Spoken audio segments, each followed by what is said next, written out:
everyone, welcome to Our Casa Sweet Casa.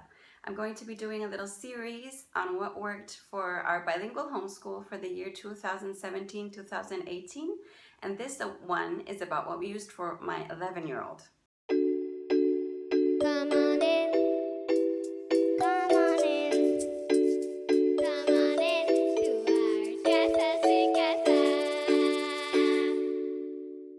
Alright, so like I said, I'm going to be talking about what we used this past year for my 10 to 11-year-old. She was this year. I use her age because I know what happens to other mom homeschoolers, but especially I think as a bilingual homeschool, we use some things that vary on grade level because English is not their first language or different factors come into account. So some things she used a little bit what you would consider a little bit below grade, but everything worked really well. I'll talk about what made me choose a certain level on different things that we used. So you'll see that, for instance, for English, there are quite some things that we use. It's going to look like a lot, but it's not really from day to day. I talked about this in a homeschool haul video, but we've been using for her English, learning language arts through literature. So for this year, she used what would be considered the 4th grade level book, though technically school age, she was in 5th grade. It was a think about language. When I went to look at the different tests on what would be her grade level, I decided to go in a little bit under because it was her first time. It was her first time reading more chapter books.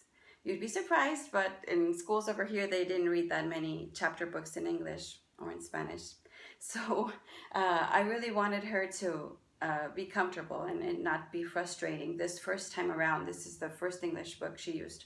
Homeschooling, because this was our first year, officially full year homeschooling. And so I chose this because it's an all-in-one program.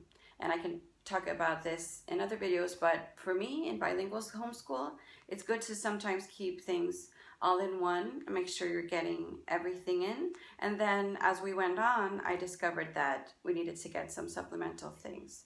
So as English not being her first language, but being fully bilingual, this worked pretty well. Like I said, it's an all-in-one program. A grammar, reading, vocabulary, spelling, writing mechanics, poetry, research, and creative writing. And so, like I said, I chose this because it's all in one. Something fell out. And I liked how it implements things like copywriting and memorization. This was good. She'd never done anything like this in school. And she was very good at copywriting and then dictation, and so it uses, let me see, where do I have the readers? It uses these main readers, this level, the Boxcar Children, Ben and Me. Oh, she loved this one. Well, she loved all of them actually. This set off, she has the whole series now because this set off her wanting to just keep reading the series. And so it's a simple chapter book, and like I said, for her it might be below most 10 to 11-year-olds whose English is their first language and who've read chapter books before, but this was her first time, so that's why I decided to go with this. And it was pretty easy going for her, and I'm glad I did it because it wasn't frustrating. It wasn't like a lot to start out, and she eased into it very well. She also loved this, and this set off her love of anything Benjamin Franklin. Also, this was a smaller font, but still has some of the drawings, and it was so funny to her. She loved it. She laughed a lot. And it's a really interesting book to go into historical fiction, totally fiction. It's about a mouse who's Ben Franklin's friend, and he's actually the one who came up with all the inventions. And it's funny, but it goes into real inventions that he did and real things that Benjamin Franklin did in a funny way. She also loved Wilbur and Orville Wright, Childhood of Famous Americans. And it also had some history in it, and it got her into looking into lots of videos and different resources about the Wright brothers. And then The Sign of the Beaver. She didn't really like the cover, but she enjoyed it a lot. And we're going into other books by this author because she enjoyed it a lot. So the premise is that you have this main 4 readers, and then the different chapters go into grammar and dictation, spelling, different things based on those readers, so they can relate to those readers as they go along doing the different things. As you'll see, I decided to use supplemental things because, at least for us, I saw that she needed more practice with grammar, more practice with spelling, and composition, writing, getting into that.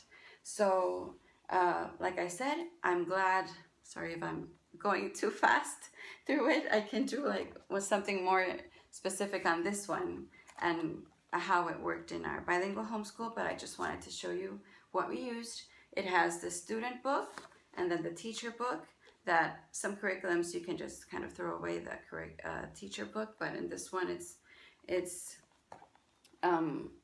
well, you can kind of see for yourself if you need to use both. By the end, to be honest, by the end of the curriculum of using these books, I didn't use it as much because by the end of it, she started to get a little bit more independent on what she was doing. Besides the readers, it also has a poetry unit and uses different poems.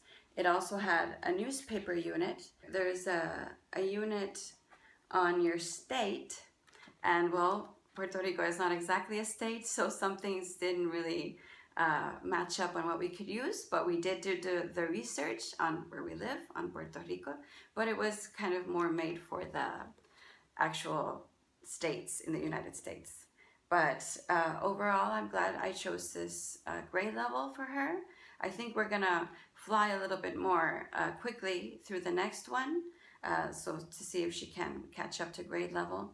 And also, one thing I have about this is that I like everything scripted out and by date, what we should do every day. And when it came to the book study units, it doesn't, I've heard some other moms talk about this, but it doesn't tell you what to read each day and how to pace it out.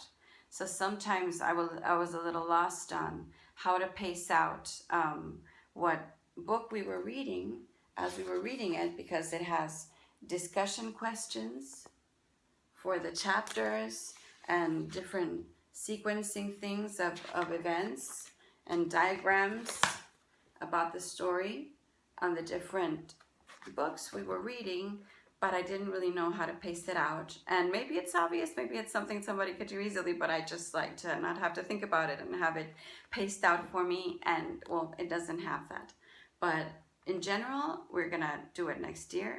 We're gonna keep it as our kind of spine for English and then supplement with other things. So this is what we did as main English. Oh, this is gonna be long. So as I decided that also for English, she needed to supplement on her grammar. So we used Evan Moore Daily Language Review. She did the grade 4, and then she moved quickly into the grade 5. I have to keep tabs on her on how she's doing with these. I have to check it often, but it's kind of, I like it because it's divided by days, very, very short lessons per day, and it's kind of like they have to find what's wrong in these sentences and fix it. So it keeps their eye out for what should be correct. And so I liked it as a language review for English. We do full language arts in Spanish, as you'll see. So it's something short to keep grammar in there, but I have to check it often to make sure that she's finding the mistakes that she needs to find. And so for spelling, I saw that we needed to do more for spelling. They, like I said, they use words in learning language arts through literature. They use words from the books that they're reading, but it's kind of like optional, and then you have to add it in yourself. Didn't want to think about it either, so I thought I'd just get a spelling program, and I'm gonna do a separate thing on how we use this in our bilingual homeschool. But searching for spelling programs that would fit into our bilingual homeschool, because we have enough. We also do spelling in Spanish and everything else. We can do long lists of words in English and have lots of dictation. I kind of dreaded that. So I found this program that I thought would make sense for our bilingual homeschool, because I think the philosophy behind it goes with how I learned to spell. I consider myself a pretty good speller in English and in Spanish, and I learned by looking at the words as I read. And I know this is something that's debatable, but I really think that for bilingual children, a visual approach to spelling is important, and it worked, at least for ours. So spelling you see is what we used, and also placed her a little bit under. She did, as a 10, 11-year-old, she did level E. And there's so many things that I liked about this program. As I mentioned, is a visual approach to spelling. And for a week, they look at a paragraph and they mark in color different letter combinations that the workbook tells them to look at, and then they copy it. We read it together, and then they copy it every day. Well, this is the last day of the week, but every day for that week.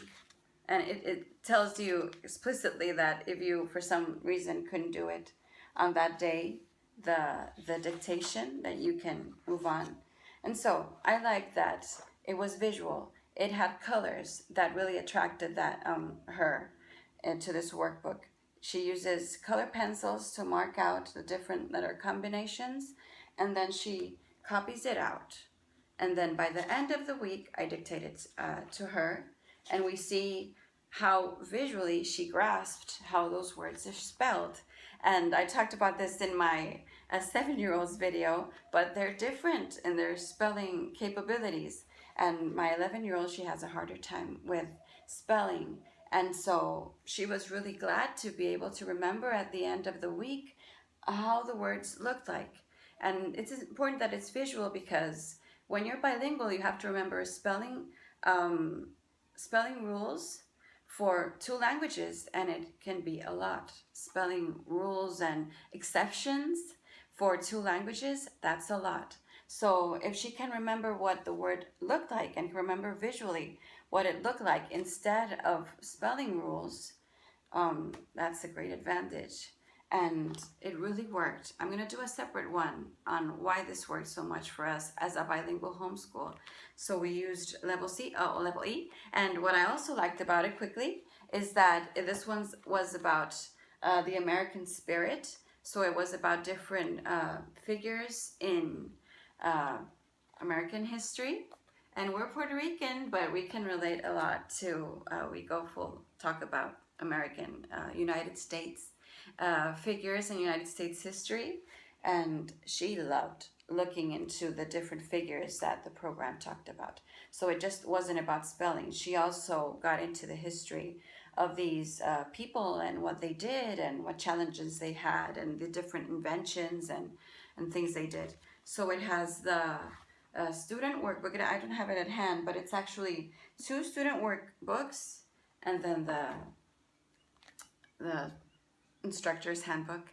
And I used it to kind of get to know the philosophy a little bit better.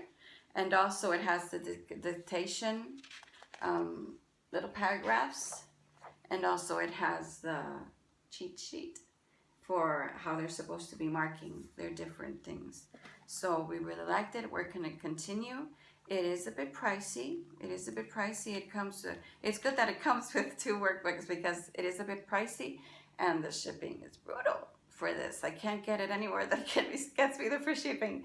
So this one is an investment, but as a bilingual homeschool, it's worked so well.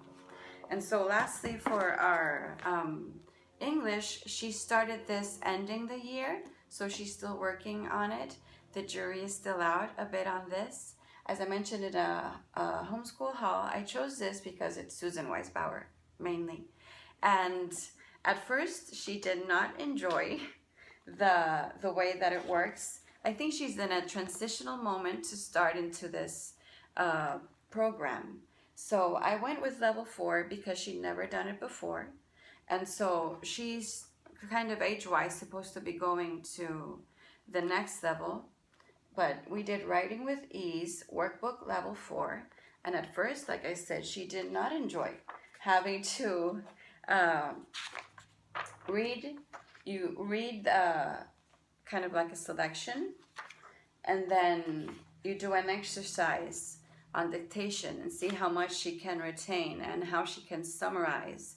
And then at first she did not enjoy it. She was getting used to it. It was something else to read and something else to dictate, although she does enjoy reading together. But it was kind of, she had to get used to the memorization of the summary that she does and then writing it out.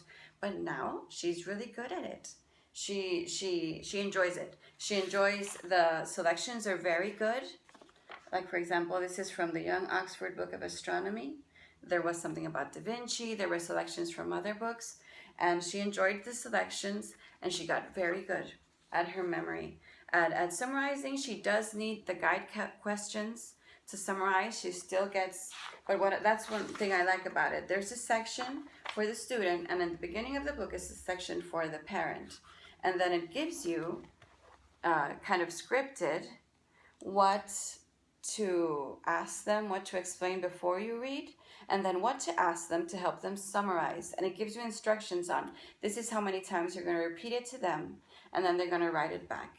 And so I know it's a transitional book, so I'm still, like I said, the jury's out. I'm still giving it a chance, but I've seen definitely a change in how she's liked summarizing, reading together, summarizing, and then having to memorize the summary she made, and then writing it out. So we'll see at the end how we feel and how we move on into the next level, but this is what we use to kind of get her into writing in English, in composition. And for when we did the Learning Language Arts through Literature, I decided that we needed, I wanted to read more with her. So we did, for example, Anne of Green Gables as kind of like a read aloud together. Tried to get my 7-year-old to sit out with us, but then I realized that at least in English it was a little bit advanced as a read aloud for her. So we finished this with my 11-year-old, and she loved it. I loved it too. And I got the Confessions of a Homeschooler lap book to kind of do something extra as we read along. It's kind of falling apart, but I'll show it to you. And she loved doing this as a visual thing. It was very simple. So when we got through the readers for Learning Language Arts through Literature, I wanted to do something more with reading. And we read other books, but kind of to show you what we added. And quickly, for math, teaching textbooks saved our lives, saved our homeschool, I like to say, because math is not my favorite, and it's not her favorite either. And it's a CD program. I started her in the grade 4th level 1, so this was her second time doing it, and she flew through this one.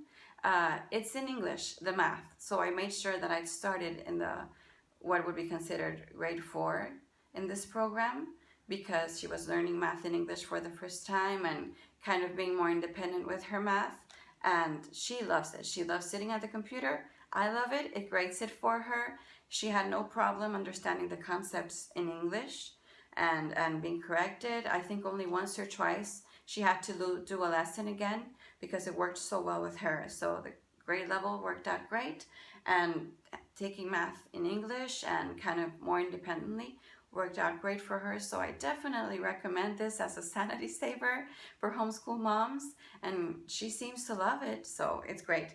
And once she finished it and kind of going along, she loves reading and narrative things. So she used Life of Fred. This is the fractions one. She thought it was so funny, so entertaining, and she really got the math, and also visually it's nice for her. So it was kind of like a little extra thing that we did, Life of Fred, for her. And I don't think it matters the grade level on these. They'll just love it. So we did daily geography too. Grade 4 I did for her because it was her first geography book, and this way she does it kind of independently and I check on her, but it's great workbook for her to do independently. For handwriting, she did Reason for Handwriting, Level D. She's kind of growing out of this. She's pretty good with her cursive. I like that the lessons are short and divided by day. I like that a lot. And I liked originally that at the end, it does give them a page, I'll show you, where at the end of the lesson, they copy the whole fragment that they've been doing, and then they color it and give it to somebody else. By the end of the year, they were kind of over the last page and coloring it in. But it's also a good thing that they do independently, and we are Christians, so it's a verse from the Bible that at the end of the week they've completed. So I like that. Sometimes I think I like to go into something a bit more content heavy for handwriting, but I searched and for now couldn't find anything that kind of satisfied me and for what they do in total that would work. So handwriting, A Reason for Handwriting is what she used, and eventually I think we'll phase out of it, but it's still good. I think I'm going to do the next level for next year. And finally, if you've been waiting for what we do in Spanish, sorry you've waited for a while, but I really wanted to explain how these worked in our bilingual homeschool. So for Spanish, it's tricky. When we started homeschooling bilingual, they took English and Spanish every day when they were at school, and they're full bilingual at this point. So it's different that if you're looking for something to teach them Spanish, that's not what we're doing. They're already bilingual at this point. They learn English and Spanish at the same time as they grow up in our family. So we do a full curriculum that's for Spanish speakers. Spanish is their first language. And I couldn't find anything that was for Spanish as a first language that was made for homeschooling. If you know of anything, please let me know. But I couldn't find anything. I'll probably have to come up with my own at some point. But so we used books that are not for homeschooling. This is what they used, mainly that I've looked up in private schools in Puerto Rico.